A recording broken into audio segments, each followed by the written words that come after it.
Hello friends, welcome to expert opinion. I Bhavna from Uttar प्रदेश।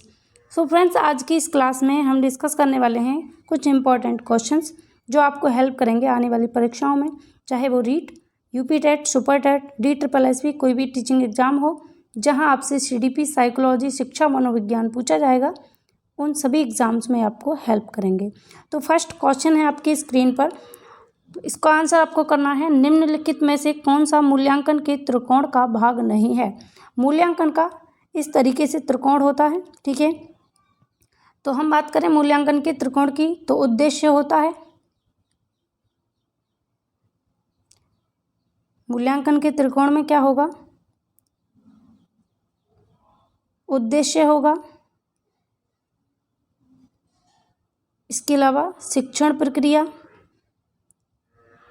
ठीक है, शिक्षण प्रक्रिया होगी, यानी जो अधिगम के अनुभव हैं वो होंगे, और क्या होगा, मूल्यांकन। ठीक, तो मूल्यांकन शामिल हुआ, शैक्षिक उद्देश्य भी शामिल हुए, और अधिगम का अनुभव जो है, यानी कि शिक्षण की प्रक्रिया, अधिगम का अनुभव है वो भी शामिल है, लेकिन शिक्षण अनुभव इसमें शामिल नहीं होते। तो यहाँ पर कौन सा ऑप्शन करेक्ट होगा, ऑप्शन थर्ड। शिक्षण अनुभव नहीं होते, जबकि अधिगम अनुभव होते हैं, मूल्यांकन होता है, और शैक्षिक उद्देश्य होते हैं शिक्षण के त्रिकोण में, ठीक है, मूल्यांकन के त्रिकोण में। मूल्यांकन क्रियात्मक, विद्यार्थी के ज्ञानात्मक, भावात्मक और मनोप्रेरित क्षेत्र को परखने के लिए निरंतर चलने वाली प्रक्रिया होती है। शिक्षा के उद्देश्यों की कितनी पूर्ति हो चुकी है, ये जानने के लिए किसकी ज़रूरत होती है, मूल्यांकन की ज़रूरत होती है। जो हमने उद्देश्य निर्धारित किए थे उनकी पूर्ति कहाँ तक हो चुकी है, इसके लिए किसकी ज़रूरत पड़ती है, मूल्यांकन की ज़रूरत पड़ती है। तो इस क्वेश्चन का थर्ड ऑप्शन करेक्ट, ठीक है। इस तरीके से चलेगा, उद्देश्य, शिक्षण प्रक्रिया और मूल्यांकन, ये मूल्यांकन का त्रिकोण होता है। क्वेश्चन नंबर 2, क्रियात्मक अनुसंधान के महत्व के बारे में कौन सा कथन सही नहीं है। इसका आंसर बताएंगे फटाफट से, क्या होगा।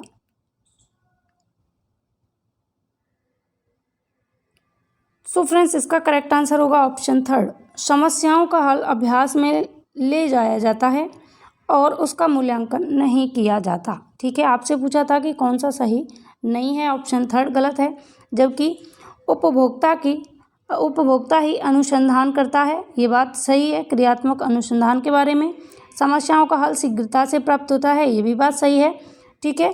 तो ऑप्शन जो थर्ड है ये करेक्ट नहीं है कि समस्याओं का हल अभ्यास में ले आया जाता है और उसका मूल्यांकन नहीं होता, ठीक है, ये बात गलत है। आगे बढ़ते हैं हम। तो एक क्रियात्मक अनुसंधान के महत्व के बारे में कुछ बिंदु हैं, आप इनको देख लीजिएगा, ठीक है। आगे बढ़ते हैं नेक्स्ट क्वेश्चन पर। RT एक्ट 2009 के अनुसार शिक्षक हेतु प्रति सप्ताह कार्य घंटे हैं। RT एक्ट 2009, यहाँ से एक क्वेश्चन 100% बनता ही बनता है। तो इसके अकॉर्डिंग 1 वीक में, एक वीक में, एक सप्ते में एक टीचर के लिए कितने घंटे कार्य निर्धारित किया गया है, ये आपको बताना है। फटाफट से इसका आंसर बताएंगे, ऑप्शंस आपके सामने हैं। हर एक क्वेश्चन इंपॉर्टेंट है आपके एग्ज़ाम के लिए, आपके एग्ज़ाम में, आपके तैयारी में 4 चांद लगाने का काम करेंगे ये सारे क्वेश्चन। और अब आपका एग्ज़ाम बहुत नज़दीक है, तो मैं आपसे बस यही कहूँगी कि मल्टीपल टाइप के क्वेश्चंस प्रैक्टिस कीजिए ज़्यादा से ज़्यादा, ठीक है। इसका करेक्ट आंसर होगा ऑप्शन थर्ड, 45 घंटे। एक वीक में 45 घंटे निर्धारित किए गए हैं एक टीचर के लिए कार्य घंटे, ठीक है। RT एक्ट 2009 लागू कब हुआ, 1 अप्रैल 2010 में, जम्मू कश्मीर को छोड़कर। नेक्स्ट क्वेश्चन, NCF 2005 बल देता है किस पर, समस्या हल पर, करके सीखने पर, रटने पर या उपरोक्त सभी पर। रटना जैसे ही शब्द यहाँ जोड़ा गया तो रटने के साथ में क्या खत्म हो गया, उपरोक्त सभी खत्म हो गया, दोनों ऑप्शन खत्म। अब इन दोनों में से आपको ध्यान से देखना है, NCF 2005 किस पर बल देता है। राष्ट्रीय पाठ्यचर्या की रूपरेखा 2005, इसको तैयार करने के लिए प्रोफेसर यशपाल की अध्यक्षता में एक राष्ट्रीय संचालन समिति गठित हुई थी, जिसका नाम रखा गया था शिक्षा बिना बोझ के। इसका आधार था शिक्षा बिना बोझ के, ठीक है। और बाल केंद्रित शिक्षा को ध्यान में रखते हुए राष्ट्रीय पाठ्यचर्या की रूपरेखा 2005 तैयार की गई थी। राष्ट्रीय पाठ्यचर्या की रूपरेखा 2005 के निर्माण के लिए 5 बातों को ध्यान में रखा गया, जिसमें एक बात कौन सी है, करके सीखना। इसके अलावा और भी 4 बातें थी, ध्यान रखना है आपको। ज्ञान को विद्यालय के बाहरी जीवन से जोड़ना, रटंत प्रणाली से मुक्ति दिलाना, परीक्षा को अधिक लचीला बनाना, प्रजातांत्रिक व्यवस्था के अंतर्गत राष्ट्रीय चिंताएं समाहित करने वाली भावनाओं की पहचान करना। इसके अलावा ऐसी पाठ्यचर्या का निर्माण करना जिससे बच्चों का चहुमुखी विकास हो सके, बच्चों का संपूर्ण विकास हो सके, और जो पाठ्यचर्या है वो कैसी हो, बाल केंद्रित हो, ना कि पुस्तक केंद्रित। इतनी बातें आपको याद रखनी है। एनसीएफ 2005 से आपका बनने वाला क्वेश्चन नहीं छूटेगा। चलिए आगे बढ़ते हैं नेक्स्ट क्वेश्चन पर।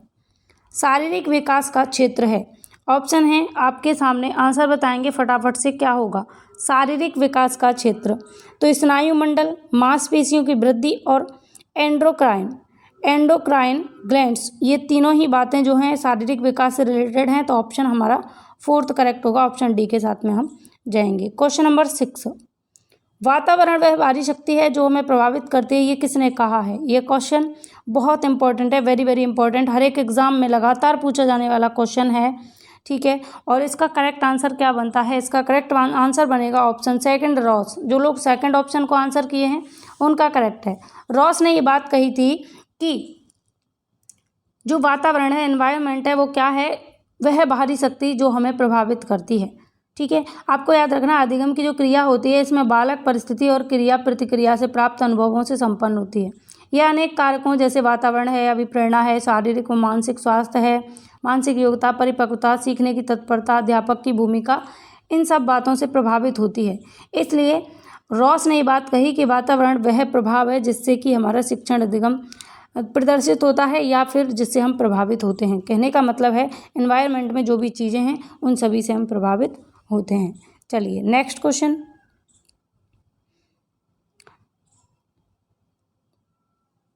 तर्क, जिज्ञासा तथा निरीक्षण शक्ति का विकास होता है डैश की आयु पर। कौन सी आयु पर होता है, फटाफट से आंसर बताएंगे। इसका करेक्ट आंसर क्या होगा, तर्क, जिज्ञासा और निरीक्षण शक्ति। वैसे तो तर्क, जिज्ञासा और निरीक्षण शक्ति का विकास 11 वर्ष की उम्र में हो जाता है। कैसे, घटनाओं को प्रत्यक्ष रूप से देखकर। अगर आपसे पूछा जाए अमूर्त रूप से तर्क, जिज्ञासा और निरीक्षण शक्ति का कब विकास होता है, तो ये 11+ वाली जो एज होती है, यानी 4th स्टेज जो होगी उसमें होगा। लेकिन यहाँ पर कहा गया है तर्क, जिज्ञासा और निरीक्षण शक्ति 11 से प्लस में।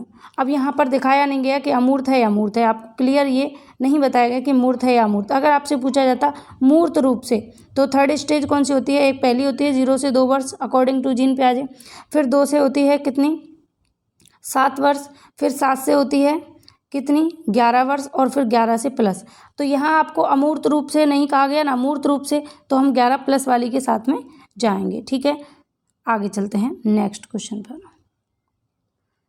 ये देखिए, इस तरीके से बच्चों में तार्किक शक्ति का विकास होता है, यानी कि खुद प्रैक्टिकली चीज़ों को करने लगता है। 6 से 12 तक की आयु में जो बाल्यकाल होता है इसको शामिल किया जाता है। रॉस ने एक बात कही थी कि बालक की मानसिक योग्यता का लगभग पूर्ण विकास हो जाता है, कब तक, लगभग किशोरावस्था तक, ठीक है।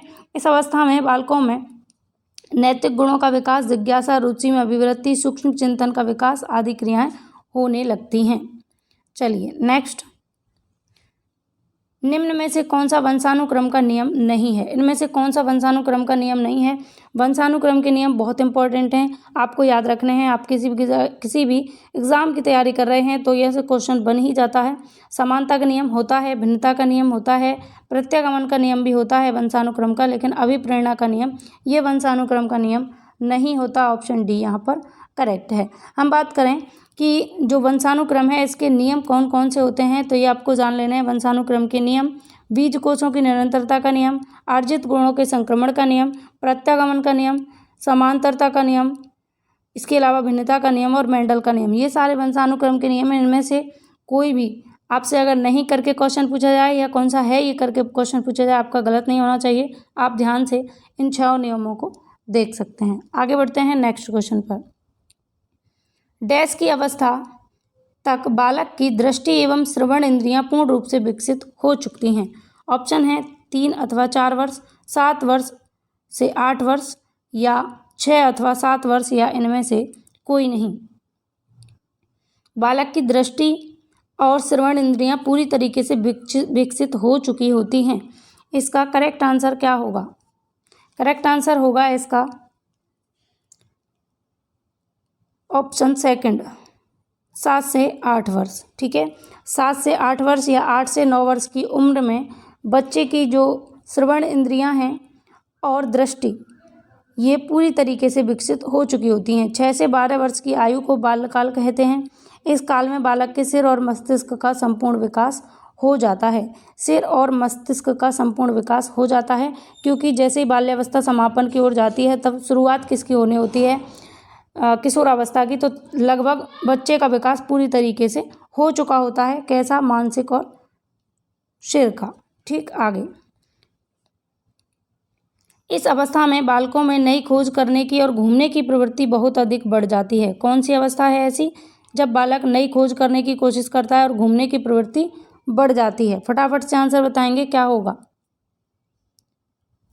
इसका करेक्ट आंसर होगा उत्तर बाल्यावस्था। आप अपने घर में कभी देखना कि कोई बच्चा अगर उत्तर बाल्यावस्था की तरफ है, यानी 6 से 12 वर्ष की एज में है, और 6 से 12 वर्ष की एज में भी कौन सी अवस्था, 9 से 12 वर्ष की अवस्था, उत्तर बाल्यावस्था। इस अवस्था में बच्चे में घूमने की प्रवृत्ति बहुत ज़्यादा जागृत होती है, नई नई खोजें करना शुरू कर देता है। जैसे लड़कियाँ हैं क्राफ्ट वगैरह बनाती हैं, लड़के भी अपने अपने जो भी उनको जिस चीज़ में इंटरेस्ट होता है, गर्ल्स को बॉयज़ को, वो सारे अपनी अपनी चीज़ों में नई नई खोज करना स्टार्ट कर देते हैं और हर जगह घूमने की कि हमें यहाँ जाना है वहाँ जाना, ये प्रवृत्ति जागृत हो जाती है उत्तर बाल्यावस्था में। ठीक है। बाल्यावस्था, पूर्व बाल्यावस्था को 3 पार्ट्स में डिवाइड किया गया, पूर्व बाल्यावस्था, मध्य बाल्यावस्था और उत्तर बाल्यावस्था। ठीक है। इसके अलावा 2 पार्ट्स अगर पूछे जाते हैं, क्योंकि अलग अलग लोगों ने अलग अलग इसके डिवीज़न किए हैं, तो 6 से 9 वर्ष की अवस्था होती है पूर्व बाल्यावस्था, इसके अलावा 9 से 12 वर्ष की अवस्था होती है उत्तर बाल्यावस्था। लेकिन अगर 3 पार्ट्स में डिवाइड किया है तो 6 से 8 वर्ष की अवस्था पूर्व बाल्यावस्था, 8 से 10 वर्ष की अवस्था मध्य बाल्यावस्था और 10 से 12 वर्ष की अवस्था उत्तर बाल्यावस्था की श्रेणी में आती है। क्वेश्चन नंबर 11, अधिगम अंतरण का थॉर्नडाइक सिद्धांत कहा जाता है। ऑप्शंस आपके सामने हैं, फटाफट से आंसर करेंगे। अधिगम अंतरण का थॉर्नडाइक सिद्धांत कहा जाता है। इसका करेक्ट आंसर होगा ऑप्शन सेकंड, अनुरूप तत्वों का सिद्धांत। अधिगम अंतरण का थॉर्नडाइक सिद्धांत को अनुरूप तत्वों का सिद्धांत के नाम से भी जाना जाता है। अनुरूप तत्वों का सिद्धांत यानी थ्योरी ऑफ आइडेंटिकल एलिमेंट्स। ठीक है, थॉर्नडाइक के द्वारा यह प्रतिपादित किया गया था।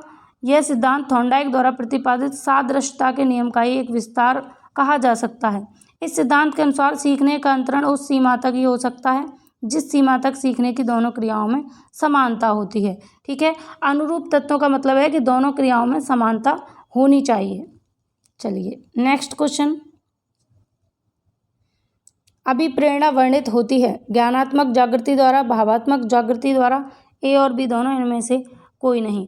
क्लियर है इस क्वेश्चन का आंसर, कुछ भी आपको सोचने की ज़रूरत नहीं है। अभिप्रेरणा जो है ज्ञानात्मक जागृति द्वारा भी और भावात्मक जागृति द्वारा भी, इसलिए ऑप्शन 3 के साथ में हम जाएंगे, ए और बी दोनों। अभिप्रेरणा व्यक्ति को किसी भी कार्य को करने के लिए गतिमान करने वाला एक कारक होती है, कि हम किसी भी कार्य को करने के लिए हमारा रुझान उसकी तरफ होता है। क्यों? क्योंकि हम अभिप्रेरित होते हैं। अभिप्रेरणा व्यक्ति के व्यवहार को नियंत्रित करती है, परिवर्तित करती है और दिशा निर्देशित करती है। जैसे कोई बच्चा है, सपोज दैट उसका पढ़ने में मन नहीं लगता, लेकिन उसका कोई साथी है जो उसे मोटिवेट करता है या कोई टीचर है जो उसे मोटिवेट करता है, वो अभिप्रेरित हो जाता है और उसी कार्य को करने के लिए वो तैयार हो जाता है, तत्पर हो जाता है। तो अभिप्रेरणा वह कारक है जिसकी वजह से हम किसी भी कार्य को करने के लिए तैयार होते हैं या गतिमान होते हैं। ठीक, अभिप्रेरणा कार्य को जारी रखने वाला कारक होता है। अगर 2 शब्दों में आपसे, एक शब्द में आपसे डेफिनेशन पूछी जाए कि अभिप्रेरणा क्या है, तो किसी भी कार्य को जारी रखने वाला कारक होती है। हम किसी भी कार्य को कंटिन्यू कब करते हैं? जब हम उसके प्रति अभिप्रेरित होते हैं। इसके अन्य और भी नाम हैं, जैसे अधिगम का राजमार्ग इसको कहते हैं, इसके अलावा अधिगम का मुख्य कारक भी कहते हैं, इसके अलावा अनिवार्य स्थिति भी कहते हैं अभिप्रेरणा को। नेक्स्ट क्वेश्चन, मानसिक चिंतन क्रिया का डैश पहलू है। कैसा पहलू है? ज्ञानात्मक जागृति, ये इसके ऑप्शंस सेम हो गए हैं। बात करें हम मानसिक चिंतन क्रिया का डैश पहलू है, तो कैसा पहलू है? ये ज्ञानात्मक पहलू है। ये दोनों पीछे वाली चीज़ें आपको कट करनी है, ज्ञानात्मक होगा, भावात्मक होगा, दोनों हो गया, इनमें से कोई नहीं। तो हम बात कर रहे हैं यहाँ पर चिंतन की। कैसा चिंतन? मानसिक चिंतन। तो हमारे जो मस्तिष्क से रिलेटेड जितनी भी क्रियाएं होती हैं वो किसके अंतर्गत आती हैं? मानसिक चिंतन के अंतर्गत, यानी संज्ञानात्मक विकास के अंतर्गत। तो यहाँ पर ऑप्शन फर्स्ट करेक्ट होगा, ज्ञानात्मक। ठीक है, अगर हमारे इंटरनल भावों की बात होती, जैसे इमोशंस वगैरह होते हैं, तो भावात्मक के साथ में जाते, लेकिन हम ऑप्शन फर्स्ट के साथ में जाएंगे। ठीक, ज्ञानात्मक पक्ष होता है जिसके अंतर्गत हमारे मानसिक चिंतन शामिल होता है। नेक्स्ट क्वेश्चन, ये देखिए, रोज के अनुसार चिंतन ज्ञानात्मक पक्ष की एक मानसिक प्रक्रिया है। ये डेफिनेशन है, इसको आप ध्यान रख सकते हैं। क्वेश्चन नंबर 14, संकेत अधिगम के अंतर्गत सीखा जाता है पारंपरिक, अनुकूलन, मनोविज्ञान, वातावरण या मनोदैहिक। संकेत अधिगम के द्वारा हम क्या सीखते हैं? फटाफट से आंसर बताएंगे। संकेत अधिगम की हम बात करें तो संकेत अधिगम के द्वारा हम पारंपरिक अनुकूलन सीखते हैं किसी भी चीज़ के प्रति। पारंपरिक अनुकूलन, ये थ्योरी जो थी, एक थ्योरी दी थी रॉबर्ट एम गेने ने। रॉबर्ट एम गेने की थ्योरी में ही संकेत अधिगम की बात करते हैं। पहला ही पॉइंट होता है संकेत अधिगम, यानी फर्स्ट स्टेज। रॉबर्ट गेने ने अपनी पुस्तक कंडीशंस ऑफ लर्निंग में एक सीढ़ी दी थी, सोपान सीढ़ी। कैसी सीढ़ी? सोपान सीढ़ी या श्रृंखला दी थी, जिसमें सबसे पहला क्या था, हम बात करेंगे, पूरा हम समझने की कोशिश करेंगे एक डायग्राम के थ्रू, ठीक है। इनकी बुक थी रॉबर्ट एम गेने की, कौन सी? कंडीशंस ऑफ लर्निंग, जिसके अंदर इन्होंने 8 सोपानों की बात की कि बच्चा किस तरीके से सीखता है। सीखने के 8 सोपान बताए थे। तो क्वेश्चन पूछा जाए, सीखने के 8 सोपानों की बात किसने की है? रॉबर्ट एम गेने ने। और सुपर टेट में यहाँ से 1 नंबर का क्वेश्चन बनना ही बनना है, इसलिए आपके लिए बहुत महत्वपूर्ण है, याद रखिएगा। तो पहला स्तर जो था, निम्न स्तर है संकेत अधिगम। दूसरा अनुक्रिया उद्दीपक स्तर। तीसरा है श्रृंखला अधिगम स्तर। चौथा है शाब्दिक अधिगम स्तर। पाँचवा है बहुविभेदात्मक अधिगम स्तर। छठवां है संप्रत्यय अधिगम स्तर। सातवां है सिद्धांत अधिगम स्तर। और 8वां है समस्या समाधान अधिगम स्तर। पिछली बार सुपर टेट में क्वेश्चन पूछा था कि रॉबर्ट एम गेने के अनुसार सही क्रम कौन सा है, और सही क्रम में यहाँ से क्रम पूछा था 6, 7, 8। जरूरी नहीं है आपसे शुरू से ही पूछे, बीच के कोई भी क्रम पूछ सकता है, बस आपको ये याद रखना है एक क्रम से कैसे चलते हैं। और ये एक श्रृंखला है जो नीचे से ऊपर की तरफ बढ़ती है, जैसे कि मास्लो का हायरार्की है एक तरीके की, ठीक है, श्रृंखला टाइप में चलती है। तो इस तरीके से चलता है, याद रखिएगा। पहला है संकेत अधिगम। सपोज दैट ये ऑप्शन में नहीं है और यहाँ से शुरुआत कर दी उसने, तो यहाँ से ही आपको क्रम याद रखना है। जैसे पिछली परीक्षाओं में संप्रत्यय अधिगम स्तर, सिद्धांत अधिगम स्तर और समस्या समाधान अधिगम स्तर, ये वाला जो क्रम था पूछ लिया गया था। चलिए नेक्स्ट क्वेश्चन, और इस क्लास का लास्ट क्वेश्चन है। आज की क्लास में हम 15 क्वेश्चन को ही डिस्कस करेंगे, ठीक है। निम्नलिखित में से कौन सा उदाहरण अर्जित प्रेरक का है? ऑप्शन है भूख, पुरस्कार, रुचि, विश्राम। फटाफट से आंसर बताएंगे, इस क्वेश्चन का करेक्ट आंसर क्या होगा?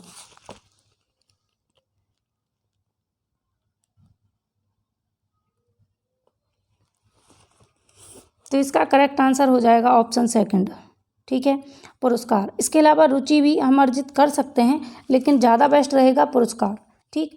हम बात करें अगर परीक्षा में, तो परीक्षा में बी और सी दोनों को ही सही माना गया था, कॉमन नंबर इस क्वेश्चन पे मिला था, लेकिन ज़्यादा बेस्ट रहेगा पुरस्कार, ठीक है। अगर दोनों होता तो हम रुचि को भी इंक्लूड कर लेते, ठीक है। अर्जित प्रेरक जो हम अर्जित करते हैं, यानी पुरस्कार हम कैसे करते हैं, क्रियाएं करते हैं, उसके द्वारा हम प्राप्ति करते हैं, यानी अर्जित करते हैं पुरस्कारों को। लेकिन भूख जन्मजात प्रेरक है। इसके अलावा विश्राम की हमें ज़रूरत होती है, जन्मजात प्रेरक है, ठीक है। रुचि अगर दोनों होती है हम जा सकते हैं, लेकिन रुचि भी ठीक है, बट सबसे ज़्यादा बेस्ट रहेगा पुरस्कार। तो इसका सेकंड ऑप्शन करेक्ट। तो फ्रेंड्स, आउट ऑफ 15 आपके कितने क्वेश्चन करेक्ट हुए, ये कमेंट करके ज़रूर बताएं। और ये 15 क्वेश्चन आपको कैसे लगे, क्या आपको ये परीक्षा में हेल्प करेंगे? आपके अकॉर्डिंग, मेरे अकॉर्डिंग मैं मानती हूँ कि यहाँ से आपका 1-2 नंबर का क्वेश्चन जरूर फंसने वाला है। ये क्लास आपके लिए हेल्पफुल रहेगी। तो पसंद आई हो तो लाइक शेयर ज़रूर करें। इसके अलावा चैनल को पहली बार देख रहे हैं, फर्स्ट टाइम विजिट किया है, तो सब्सक्राइब करके नोटिफिकेशन आइकन को ऑल पर क्लिक कर लें। वीडियो आपको पसंद आई है तो इसी तरीके की वीडियो और लेकर आऊँ, इसके लिए आप नीचे कमेंट बॉक्स में कमेंट छोड़ेंगे एक प्यारा सा, जिससे मुझे मोटिवेशन मिलता है, क्योंकि मोटिवेशन ही है जो किसी भी कार्य को आगे कंटिन्यू करने के लिए ज़रूरी है। इसलिए मोटिवेशन आप मुझे देंगे, फीडबैक देंगे, तो मैं आपके लिए और भी बेहतर कंटेंट लेकर आऊँगी। तो चलिए मिलेंगे हम अगली क्लास में, तब तक के लिए बाय बाय, टेक केयर, आप अपना ख्याल रखें।